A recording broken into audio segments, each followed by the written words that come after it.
चलो बच्चों, let's read this question. The question says aluminum metal has a density of 2.72 gram per centimeter cube and crystallizes in a cubic lattice with an edge of 404 picometer. Which of the following alternatives is correct? Option A है हमारे पास it forms body centered cubic unit cell. Option B है it forms face centered cubic unit cell. Option C है its coordination number is 8. Option D है its coordination number is 6.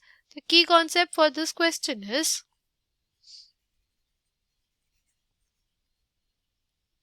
Density हमारे पास किसके बराबर होती है? Density is basically equals to Z, which is the number of atoms, into M, which is the molar mass या molecular mass, by Avogadro's number into A cube, where Avogadro's number is 6 into 10 raised to the power 23 per mole, और A है हमारे पास H length.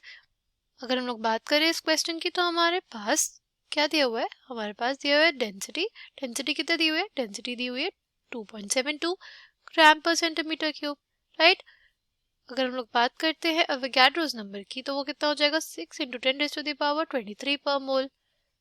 फिर इसको multiply कर देंगे किससे? हम लोग मल्टीप्लाई कर देंगे एच लेंथ से, विच इज 404 पिकोमीटर. पिकोमीटर को कन्वर्ट कर देंगे हम लोग सेंटीमीटर में. देखो, एक पिकोमीटर में हमारे पास होता है 10 raised to the power -12 metre, और एक मीटर में हमारे पास होता है 100 सेंटीमीटर.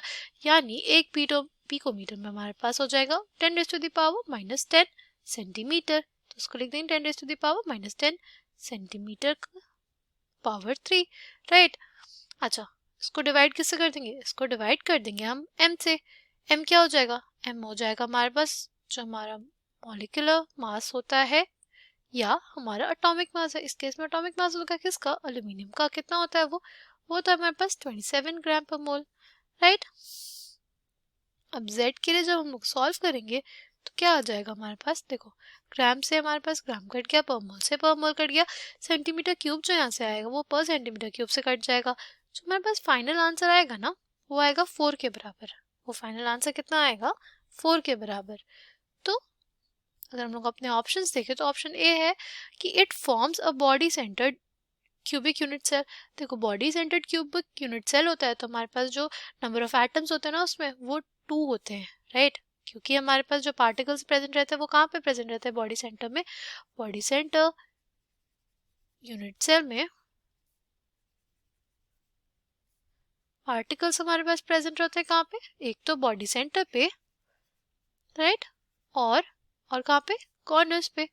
जो पार्टिकल्स कॉर्नर्स पे रहते हैं उनका जो पर एटम कंट्रीब्यूशन होता है वो होता है 1/8 का. टोटल 8 कॉर्नर्स, यानी इससे हमें कितना मिला? इससे हमें मिला 1.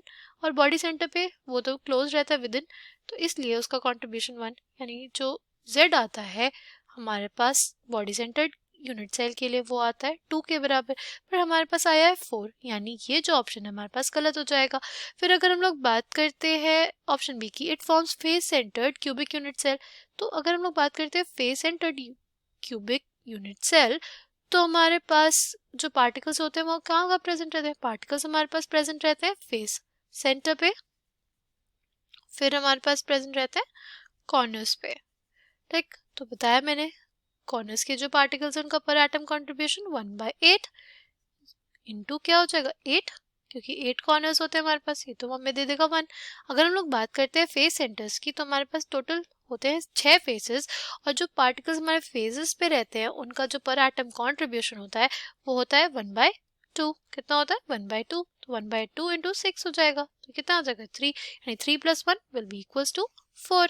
यानी जो Z है हमारे पास कितना हो जाएगा? 4 के बराबर. यानी इस क्वेश्चन में जो हमारे पास आया था 4 की वैल्यू किससे कोइंसाइड कर रही है? हमारे face centred cubic unit cell से, राइट. अगर हम लोग बात करते हैं ऑप्शन सी की, इस कोऑर्डिनेशन नंबर इज 8. नहीं, कोऑर्डिनेशन नंबर अगर हम लोग बात करें फेस सेंटर्ड यूनिट सेल में, उसमें जो कोऑर्डिनेशन नंबर होता है वो होता है 12, राइट. 12 कैसे हुआ हमारे पास? सी, जो हमारे पास फेस सेंटर्ड यूनिट सेल होता है वो पार्ट होता है हमारे CCP लैटिस का, राइट, क्लोज क्यूबिक पैकिंग का, राइट.